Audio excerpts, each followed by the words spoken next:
Okay, welcome back to the Investigative Journal on this May 7th, 2015 day on our calendar on this rainy Thursday morning. You're listening to FirstAmendmentRadio.com, and I'm your host, Greg Anthony, like I said, and you can catch my show every evening from 6 p.m. to 7 p.m. That's on FirstAmendmentRadio.com. The last couple days I've been going through some dental work, and so I'm not, 100%, but you know something, 50% of this show's better than 100% of a lot of the alternative shows out there, as well as the mainstream media, which you can't count on anything anymore. I mean, it's a joke to begin with, and I take it from somebody who worked in the mainstream for years. That's me. Yep, I wanted to be a journalist because I thought I could learn the truth, and boy, was I wrong. But, you got to learn the hard way all the time. And anyway, everything's backwards anyway in this country. What's wrong is right. What's right is wrong. Black is white. White is black. And I'm telling you, once you start researching a lot of these stories, you start really seeing what we're living under. And how do you manage to do that? Well, I spent a couple shows telling you about that last week. And another thing today I wanted to mention, I'm going to give you some comments. I spend a lot of time researching Christian ministries that have been persecuted by the Vatican and the government who works for them. And I've concentrated on a number of them, one being the Tony Alamo ministry, because it really tells you what's happening in this country and who is behind it. Because I said a long time ago, it's not only a secular fight, it's a religious fight, a spiritual fight. And I asked myself, I said, let's use a little common sense here. Now, for those of you who don't know anything about what happened to this ministry, Tony Alamo has been under the microscope since he started criticizing and talking against the Vatican and really telling people what really is going on behind the scenes. Now, as far as I'm concerned, I've checked out a lot of different Protestant churches, and any time that I talk to these pastors, they're not willing to speak up about the Antichrist being the Vatican, and then going deeply into the problems this country faces. Now, I saw the difference in Tony Alamo, and then I noticed that for the last 40 years, they have been persecuting this guy. Now, in 2008, it was the final one. They had this thing planned for years, what they wanted to do to this guy, and they had coerced 4 or 5 girls to testify against him. And when you piece apart all that testimony, you find that these charges are bogus, and the guy's been framed. Now, he's spending 175 years in jail. The ministry, not only did they want to put him away, but they wanted to disband this ministry for their religious beliefs. That simple. And if you start looking at this deeply, you'll see that after his kangaroo court trial took place, what they did was they decided to use Children and Family Services to kidnap children so they could really disband the people that were involved in the ministry. And when you see the horrors of things going on with those, how they took over 35 children, still to this day their parents haven't seen them. And I've talked to many of the parents, and I just want to spend a moment on this before I get back to looking at something that was submitted to the U.S. Senate Committee on Finance regarding this religious persecution of the Alamo ministry back in the 90s, to show you that this has been a pattern. Now, let's talk about the kids for a minute. And I've interviewed a number of parents, some who, told me this. They said basically the government told me that if I would lie about Tony Alamo, if I would help them prosecute him, they get their children back tomorrow. Now, few of these parents could not do that. And so they have not seen their children. Now, what more evidence do you need than to hear that? And I choose to believe these people over the lying government that I've dealt with for years. Now, one thing I wanted to mention. A little bit more information came across my desk regarding some more of these parents, and I've gotten some documentation on that. And regarding that, let me just paraphrase some things here and tell you a few things. Another mother had her boys taken, but her girls escaped with their dad. So what they were trying to do is they were rounding up all these kids from the three or four ministries across the country that he had built up over the years. And their idea was to put them into foster care. And we know the horrors about that. And I'm going to talk about that again tomorrow. Also, Nancy Schaefer, the Georgia senator who was killed because of the things that she was trying to show Americans regarding this horrible system that really inspires kidnapping. And if you don't believe me, just look at what Clinton did from the federal level, providing incentives to states, the Child Protective Services. The more kids they could round up, the more money they would make. And boy, that leads to corruption. Now, another father in the Tony Lamo ministry had his son stolen, but his daughter and other son escaped with their mom. The mother and dad stayed and kept fighting through the court system. They were in real inquisitions. This was another, when you look at this, I've got the testimony of these kids, what they tried to do to these kids, and what they're doing to these parents is nothing more than an inquisition.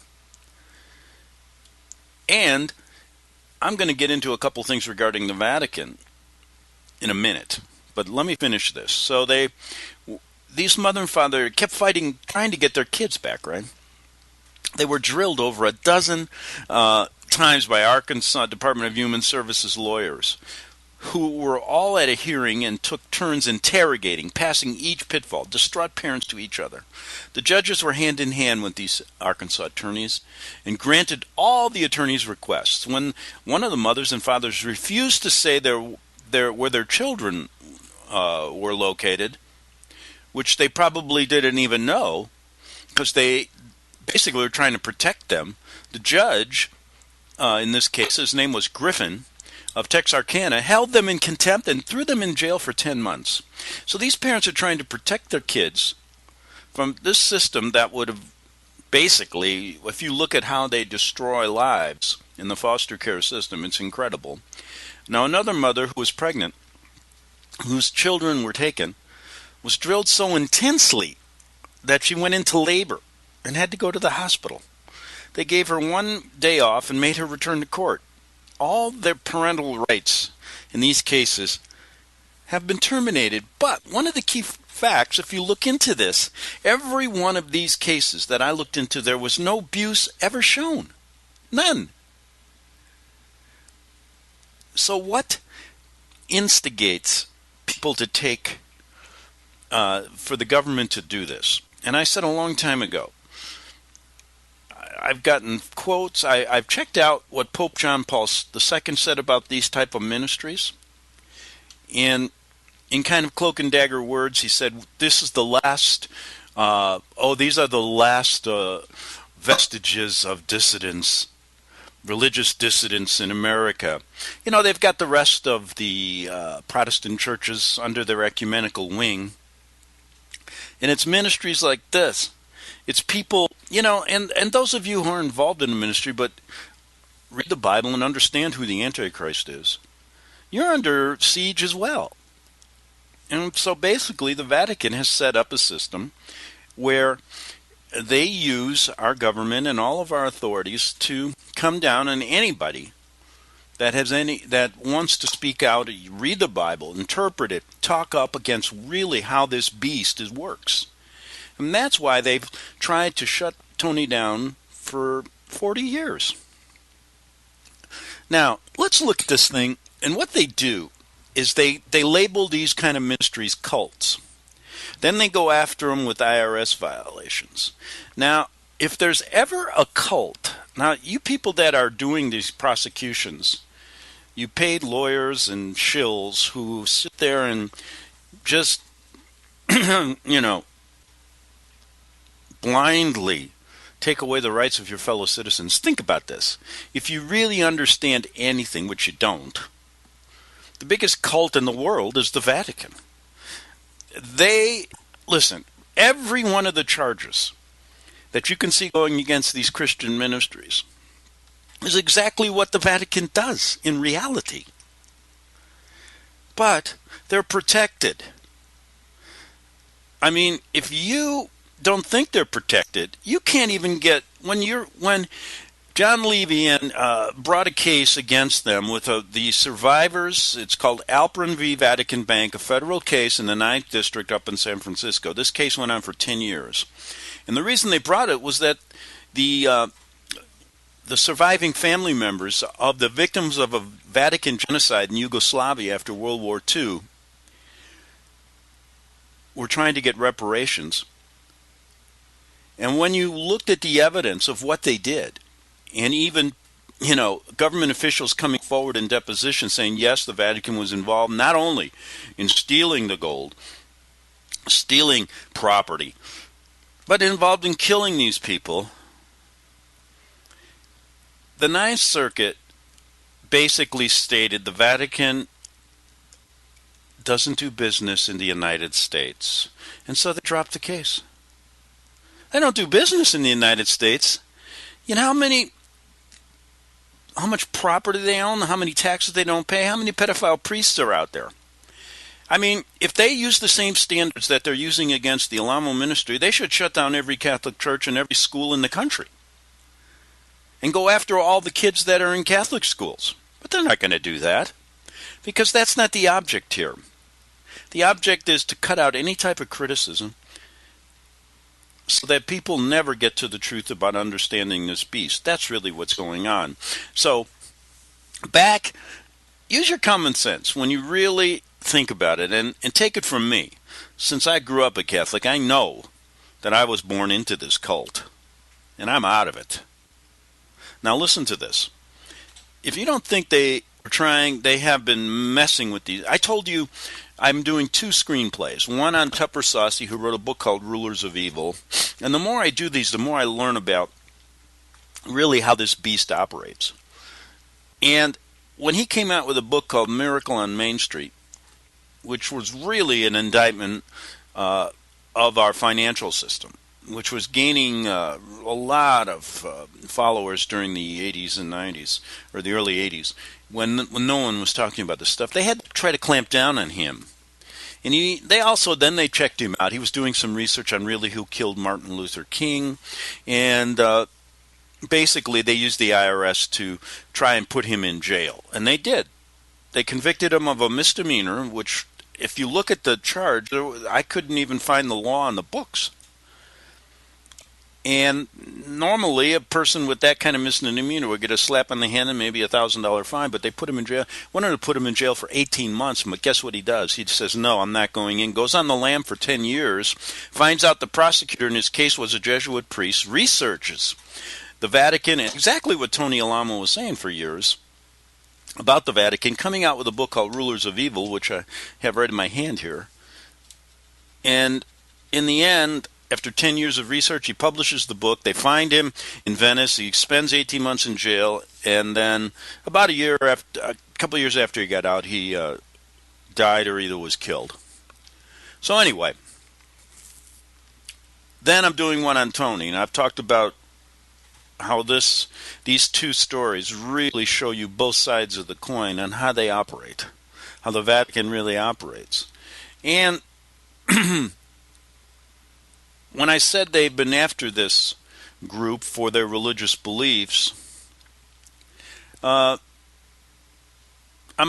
looking at something. They've paid for false witnesses, paid and bribed and threatened people to testify against this ministry. I've had on the record 3 or 4 undercover agents who have come across and said, yes, we were hired to bring this ministry down and to frame this guy. All right. Now, there's a group back in the 90s when there was still some vestige of religious freedom, maybe a sliver of it. The International Coalition for Religious Freedom decided to highlight this case and send it to the Finance Committee and state, listen, this is an IRS abuse of this pastor. And they said the following case is respectfully submitted for inclusion in the Finance Committee hearings, records of IRS abuses of April 28, 29th, May 1, 1998. So this goes back a long way. We bring to your attention the religious persecution case of Pastor Tony Alamo. Alamo was the subject of a 20-year IRS investigation that violated his First Amendment rights and his rights to due process under the law. In June of 94, he was wrongly convicted of filing a fraudulent income tax return for 1985 in violation of 26 U.S.C. 7206. And failing to file income returns for the years 1986 through 88, 2 counts 2 to 4 in violation of 26 U.S.C. 7203. He was sentenced to an unduly harsh 6-year prison sentence, which will end in 1998. So they're writing this while he's in jail. I think he spent 4 years. Now, I have checked out what they tried to do here, and they were all bogus claims. Now, if they wanted to use the same standards, they could put every bishop in this country in jail for 100 years, the way the Vatican flaunts our system. But they're allowed to do that.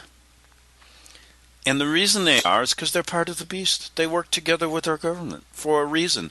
What is their reason? A one world order and a one world think tank religion that they control, so that they can control your mind, body, and soul. And that's the end game. And every year it gets worse.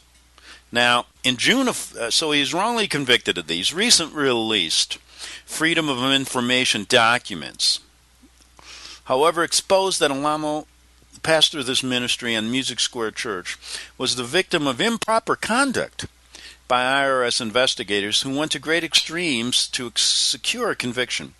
New evidence proves that the IRS lied to the jury, withheld information and pertinent documentation from the defense, intimidated witnesses, and relied on unreliable witnesses and anti-religious hate organizations who had ulterior motives and used the IRS, a supposed neutral government agency,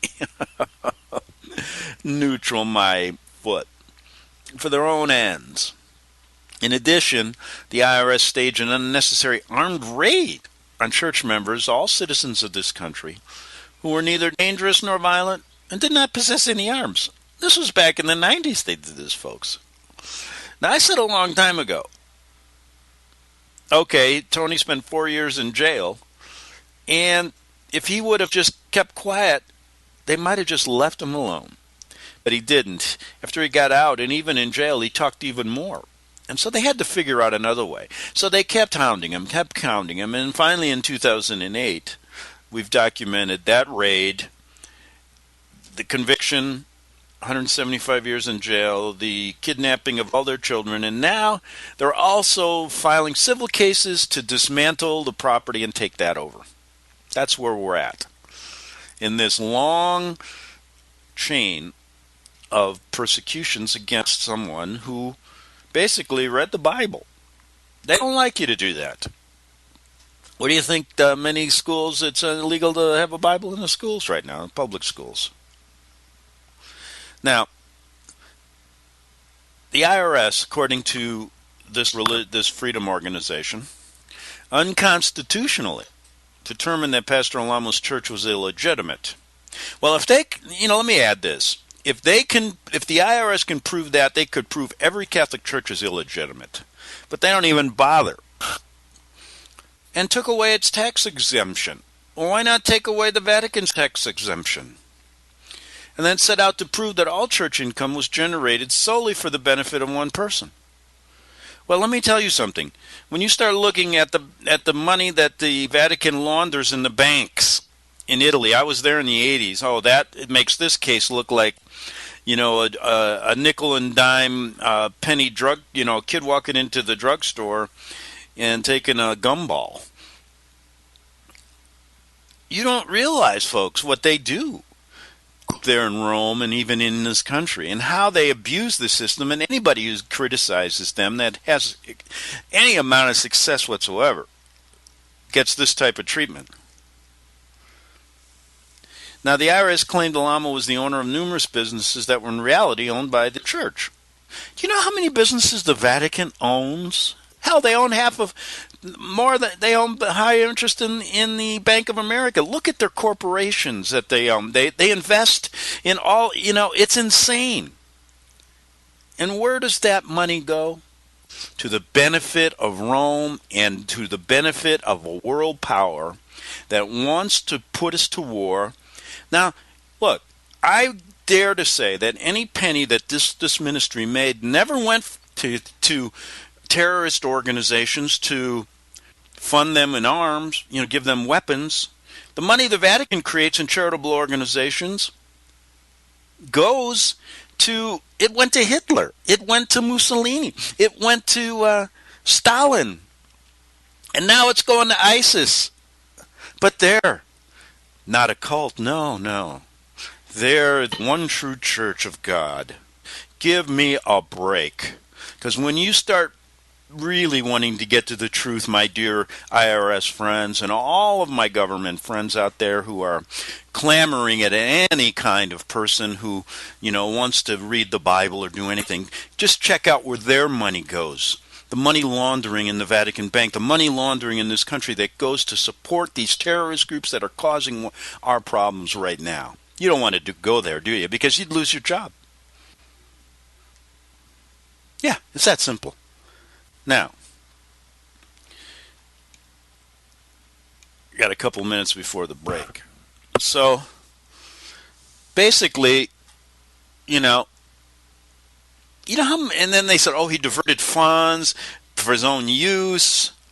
But in order to convict him, the IRS had to establish that he exerted absolute control over both the members of the church and the businesses of MSC. To prove this theory, the IRS readily adopted the language of the theories of Cult Awareness Network. This CAN organization, an anti-religious hate organization that attacked churches and religions that they deemed were illegitimate. And guess who controls that organization? If they really wanted to stop any type of hate organization, an anti-religious group, they go right to the snake's source, and that's the Vatican. Because in the end, that's what they're just deceiving. The Vatican is just great at lying. And what they'll do is they'll go after these groups, going after them and falsely framing them for things that the Vatican cult really does. And like I said, everything's black. What's black is white. What's white is black. And what's right is wrong, and what's wrong is right. We have an upside-down turvy system, and topsy-turvy system that you can't get to the truth, at least unless you understand what I'm saying here. And like I said, this is not hate. I'm talking about an organization that funds terrorism, that has funded Hitler, that has funded Stalin, that works together with, our government who, gave us lies about 9/11, etc. And all they do is they basically state this: we will lie to you to the ends of the earth, and you will never get to us because we have too much power. And we're going to turn everything around on you and say, you're the one that hates God and country. Yep, that's how they work. That's it. And there has never been any one bit of hatred that's ever come out of that ministry. And most of the people that I talk to really want to get to the bottom of the truth and see why their country's going to hell in a handbasket. It has nothing to do with hate speech. But they're going to turn it around and say yes. Well, I tell them to look at the facts. We'll be back in 3 minutes on the Investigative Journal. Hear it first on FirstAmendmentRadio.com and FirstAmendmentRadio.net.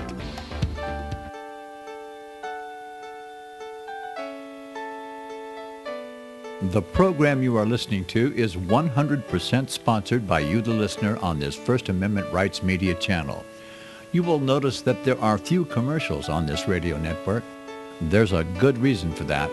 Corporate advertising dollars come with strings that limit program content. So without your help, these programs cannot continue on internet or our several affiliates. If you benefit by the educational law programs, we ask you to give. If you are admonished or nurtured by the Bible and ministry programs, we ask you to give. If some voice a cause that you are passionate about, we ask you to give. If you believe in any of these, we ask you to support them as you would a missionary on a continual basis, as if giving a tithe for missionary radio. These programs are not commercially viable and must be supported by those faithful to the cause of truth. Look for the button to sponsor your favorite programs at our listen and schedule pages on the internet. Then, when you subscribe, we will send you the last quarterly MP3 CD of that program immediately, and continue to do so with each new quarter. We will also give you unlimited archive access to all of our programs.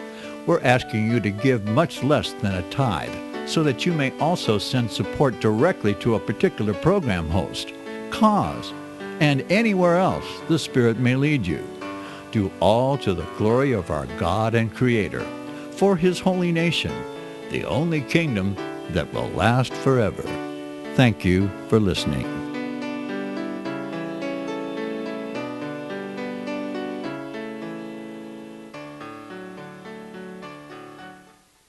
Since the beginning of time, kings have sought it, nations have fought for it.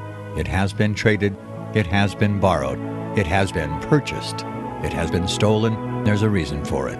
To secure the blessings of liberty to ourselves and to our posterity. Invest with the security of gold and silver. Call Discount Gold and Silver Trading at 1-800-375-4188 or visit discountgoldandsilvertrading.net. Listen to Financial Survival with your host, Melody Cedarstrom, right here on FirstAmendmentRadio.com at 4 p.m. Eastern or 1 p.m. Pacific Time. Visit discountgoldandsilvertrading.net or call Discount Gold and Silver Trading at 1-800-375-4188. Toll free, 1-800-375-4188. Okay, we're back for the second half hour of the Investigative Journal, and I want to mention that you can catch all my shows that are archived on my website. That's at arcticbeacon.com, and you can go there and get all my shows. I put them up, and they go way back, so go and check out some of the older stories.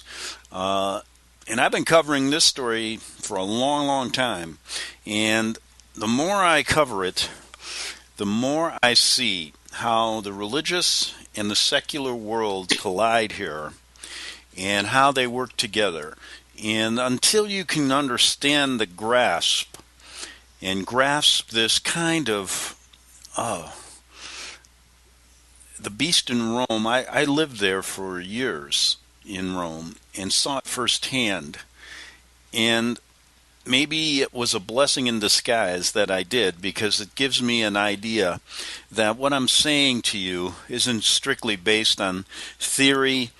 It's based on facts. It's based on as much information as you can get when you have an organization. And just look, I mean, most of the information that we get is skewed. Our historical information is. You know, when you try to get the truth about history, that's difficult. And you try to piece together. But what I've found is there's an organization that keeps records of this stuff. It's in the Vatican archives.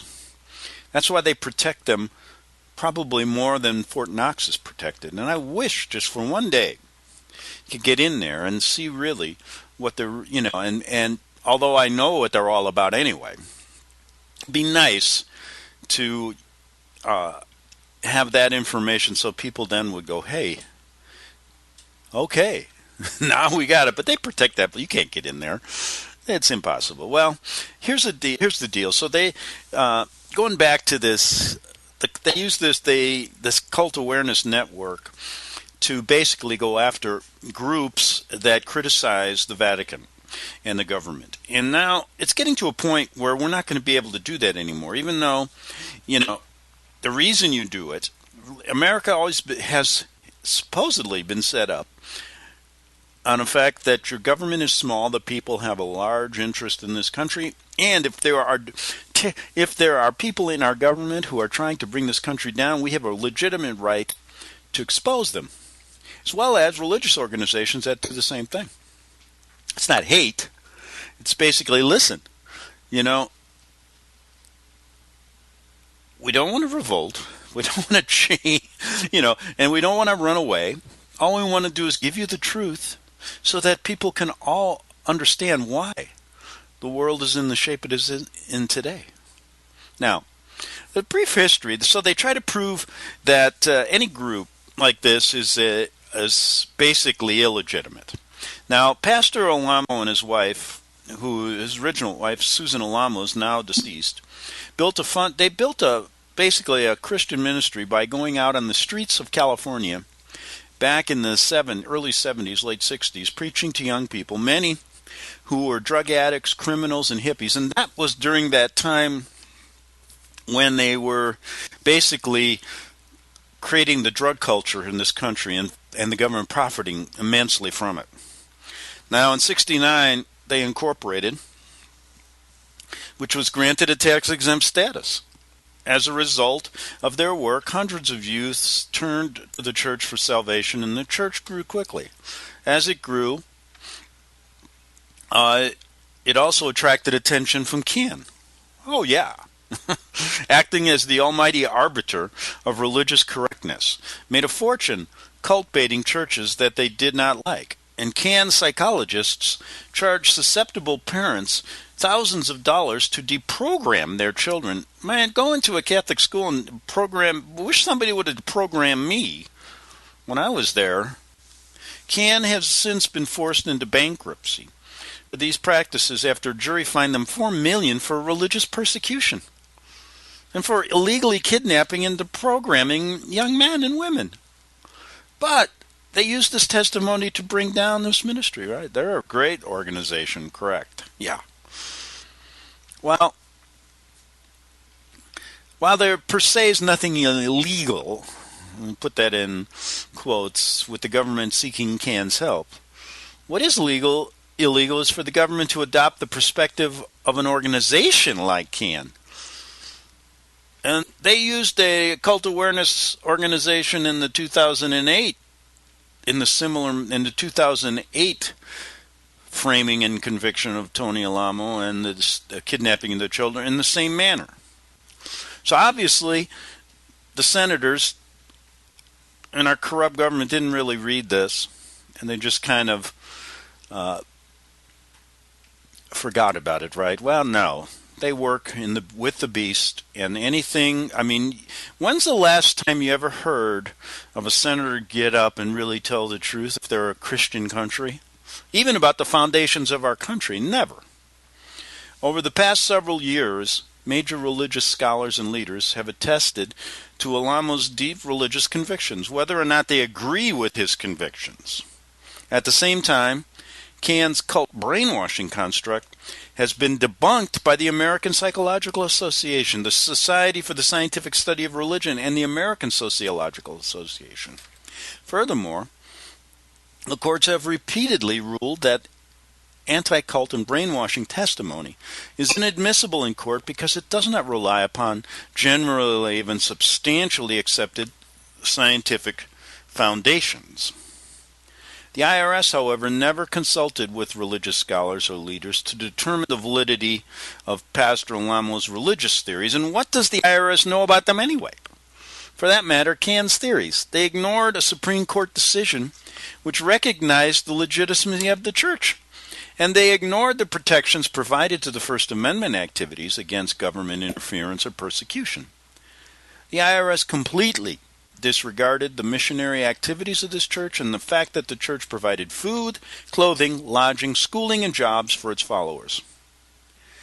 The church's good works, such as taking young people off drugs and giving them faith in God and a reason to live, were also completely ignored. The IRS spent close to 20 years devising and imaginatively building a criminal case against Tony Alamo. They've been doing this for 20 years prior to that. They launched this persecution or investigation. They initiated 2 criminal investigations of Alamo, the first in 1973, and the next in 1975, and the second from 1997 to 1980, both of which were dropped after no criminal liability was found. Yet this didn't stop the IRS. And gives them their orders? Rome. They initiated a third investigation. In the middle of its criminal investigation, 2 former church members, Robert and Carrie Miller, hooked up with Can and its attorney Peter Giagridis and sued the church for supposedly stealing their trucking business. In actuality, the Miller brothers had been forced to leave the church after it was discovered that they embezzled $100,000 of church money. However, the judge in the trial was apparently taken by the frenzy of cult hysteria and sensationalized hostile news accounts about Alamo and took the case to trial without Alamo or any representatives from the church present. He, in his wisdom, or in his corruptness, issued a $1.4 million default judgment against Alamo, stating the church workshops and businesses, including the trucking business, were alter egos of Tony Alamo. In other words, Alamo followers were brainwashed, and Pastor Alamo controlled all church-run activities. After the trial, the government went a step further and indicted Alamo for threatening to kidnap the judge in the case, Morris S. Arnold. The government literally based their case on one newspaper account. Alamo had merely publicly criticized the judge's decision. Well, we can't criticize anything, can we, anymore? No. But the media hype was bordering on hysteria. The case went to a jury trial, and Alamo was immediately acquitted. Amazing. To me, incredible. The Millers were to become the government's key witnesses against Alamo, and as we will see later, the IRS withheld from the defense its financial relationship with the Millers. So they got to, basically what this group is saying is, look, you can't just forge documents and railroad somebody and frame them. Oh, no? They did. And they did it again in 2008. And this just gives you an idea. And I say the reason why comes down to the Vatican. With this as a backdrop, because if we had a Christian organization running this, if we were really a Christian country, we would realize that religious freedom is important. Religious freedom is only important to the Vatican so that they can control you and use it against you. That's the reason. And all you got to do is look at all their cases that get hidden away, never get talked about, and overlooked, and all of their criminal activity that they can be involved in, and never get any type of retribution or never any kind of publicity. But you take a Christian ministry like this, and it's all over the place, isn't it? With this as a backdrop, in June of 1990, the IRS issued a jeopardy assessment claiming Alamo owed $745,000 in personal income tax for years 1997 and 1980. And church-owned workshops owed $5 million in corporate income taxes and $1.6 million in unpaid employees withholding taxes. On June 11, the IRS seized church property in Nashville, Tennessee, including the famous Alamo of Nashville store, along with its inventory and church records. Well, hell, why don't they go to the Vatican? Just take over the Bank of America too, that the Vatican owns. That's just one of their. Can you imagine what they own around the world? And all these crazy concordates? Hey, why don't I enter into a treaty with our government as a religious organization? No other group does that but the Vatican. Now, what the hell is that all about? I thought there was a separation of church and state. Well, as you can see, there isn't. The only separation comes when the state and the Vatican want to put any Christian believing churches out of business. Then there's a big separation. They don't want them around. And church-owned work, look, on June 11th, the IRS seized the property in Nashville, including that its Alamo store of Nashville, along with its inventory and church records. Alamo challenged the IRS in court, and Judge Thomas Wiseman abated the seizure and ordered the merchandise and records returned. However, instead of returning the property, the IRS turned everything over to Miller's attorneys, Peter Giorgitis, toward the $1.4 million judgment. Even though more than $1 million worth of property and merchandise had already been seized, the IRS staged a second raid. This was on February 13, 1991. 60 U.S. Marshals with guns drawn. Now what? Give me a break. See, we don't realize, folks, it's 2014. This is back in 1991, and it's only worse today. Hell, when they raided the Alamo ministry in 2008, there were like 10 kids playing on swings, and there were 100, SWAT team guys with laser guns pointed at it. I mean, insane. 60 U.S. Marshals with guns drawn, accompanied by geodetists and IRS officials, stormed the church's Alma and Georgia Ridge, Arkansas communities, where over 200 families lived. They confiscated their homes, businesses, personal possessions, and all church property. My advice to them is, why don't you go to these rectories all over the country and all over the Jesuit foundations of Fordham and confiscate some of their stuff? Because I'll tell you, if you look deeply, they're involved in more criminal activity, their organization at the top levels, than any other in the history of the world. But you allow those, but go and take away the ministry's businesses, the personal possessions and church property of your fellow citizens, including 2 large office buildings containing all church records from the beginning of the ministry to the present. An estimated $50 million worth of property was taken. Several hundred families, including countless young children, were thrown out onto the street with only what they could carry. They lost all their personal belongings, their private homes, furniture, clothing, cars, all their cash, food, toys, school materials. One can only speculate that the government viewed these children as worthless, brainwashed zombies who did not deserve a roof over their heads. That's the kind of world you live in, folks. And it ain't any better today, and it's worse. The church made 7 legal attempts in 5 different courts to get back their records in order to properly defend Pastor Alamo. They failed, so they steal all their records. Well, what about all the think about Oklahoma City. Why they burned that thing down? Because they had all the Clinton records there. But these, Clintons and all those people are protected. But so they steal all the church records so that when they bring a charge against him, he doesn't even have his records to defend himself, and they won't give it back. The government disingenuously claimed that the church abandoned the records. However, church members were not allowed back on church property to get the records. Armed guards were at the gates. Telephone lines were cut, and offices sealed. Is this America? And where was media during this, supposed, Look, if the media was really honest, they would have covered this and said, hey, man, our rights are being stripped away left and right.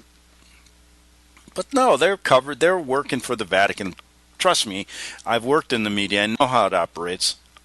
The Alamo Christian churches recently received, and this is back in the 90s, 40,000 pages of IRS documents through discovery process and through Freedom of Information requests. New IRS documents make plain that the IRS prosecuted Alamo because they decided he was a cult leader and not a religious leader.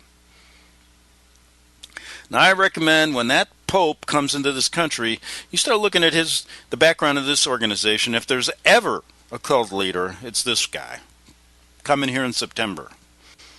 But everybody will worship him. The IRS attitude towards Tony Alamo was made clear in an IRS policy meeting on June 7th, 1990. And this is interesting. You got to listen to this. I got about 8 minutes. The IRS group manager, Ed Campbell, counseled 16 fellow agents on how to deal with cults. And, quote, on the nature of Alamo's organization followers as to their cult brainwashing nature. The IRS issued a background paper on Tony Alamo and his wife, which stated, through brainwashing, Tony and Susan Alamo required the associates to provide increasing amounts of free services to the foundation. Well, I'll tell you, if there's any people brainwashed, it's those people that follow the Pope who believe that statues actually bleed. People believe that, and they actually believe Mother Mary comes down and talks to people. Now, if anybody can brainwash people, it's those guys. That's okay, though, right? Oh, boy. What a world. IRS documents reference meetings between IRS agents and Cynthia Kisser, chair of CAN, Priscilla Coates, director of Los Angeles chapter of Cult Awareness and the cult committees of the Jewish Federation. The IRS, however, obviously recognizing the First Amendment implications of their cult baiting, agreed to have the term cult stricken from the court records. Oh, that's nice of them. Nonetheless, the cult brainwashing construct dominated the trial and was used by the probation officer to write Pastor Alamo's pre-sentence investigation report. Probation officer inserted every substantiated allegation made against him by every member of CAN. The report, the sentencing report, plagued Alamo throughout the prison system. He has been de facto jailed for crimes he has never been accused of or tried for in a court of law. He has been denied parole because of his allegations in the PSI. And prison authorities refused to move him to prison camp because of this pre-sentence arrangement.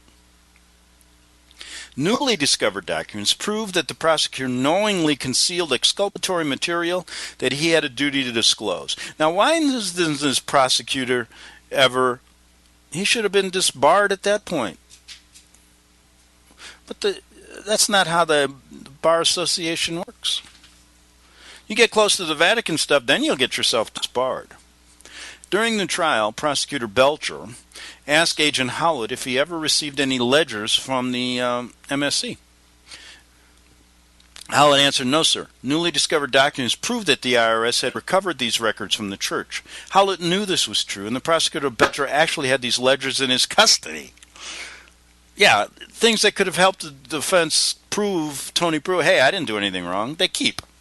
Yet the government portrayed Alamo as attempting to derail its investigation by the IRS, alleging they were unable to retrieve ledgers from the church when they had them already. Judge McCullough chose to What do you think he's going to believe? IRS agents, and used Alamo's supposed failure to turn over these ledgers as a major reason for sentencing him to the maximum time allowed. I think they got a call from somebody up in the Vatican and say, hey, look, just get this guy. We don't need any more criticism. Put him in jail forever. That's basically what goes on. And the rest of it, they got to figure out how to do it, and they never get caught. So we got a prosecutor who's withholding evidence. We got a witness who perjures himself. And we have a judge who realizes this and allows it to go on. That's your system of justice in a nutshell. And I'll tell you what, this is just, I've been trying to show you that this has been an ongoing persecution for years, and this isn't just limited to Tony. These guys are out looking for anybody else starting up ministries like this, anybody else that's going to be any kind of problem to this Vatican-led New World Order.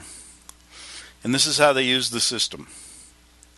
New evidence reveals that the prosecutor failed. Look at it. Oh, wait, I got to go back up here. In July 21, IRS memorandum written by Howlett to the case file indicated he possessed the ledgers, even wrote it down, and that the prosecutor Belcher knew about them. Quote, I explained that there was one such box, and that was box 16, containing the general ledgers. I mentioned that I was through with the ledger, and as far as I was concerned, they could take them. However, they were under the control of Belcher.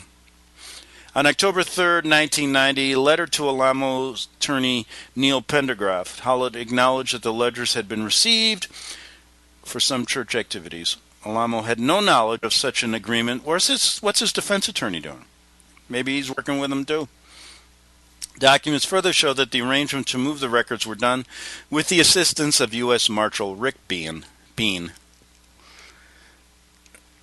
New evidence reveals that the prosecutor failed to turn over these IRS memorandum of previous investigations of Alamo and all the records, and were discontinued for lack of wrongdoing. The IRS did not reveal information of prior investigations of Alamo that should have been turned over in the pretrial discovery. Such evidence would have allowed the defense to explore why previous investigations did not produce formal charges of criminal civil liability, and would have supported the defense's allegations of this government harassment. Seems to me like another railroad job, doesn't it? Yeah, another one. I mean, he got railroaded with the IRS, and then in 2008 they finally did it. And the reason being, for his outspokenness on what the Bible says, his outspokenness about the real connection between the Vatican and our government. And a lot of this information goes on. I'll finish it up in the next couple of shows. And my whole point was to show you really what it's all about when you peel away the onion a bit and you see why they have taken a Christian ministry and done what they've done, and what they're going to do in the future, folks, to anybody else. Use this as an example, because that's what you're up against. And hopefully this kind of information helps you to deal with it. Okay, we'll be back tomorrow on the Investigative Journal. Have a good evening.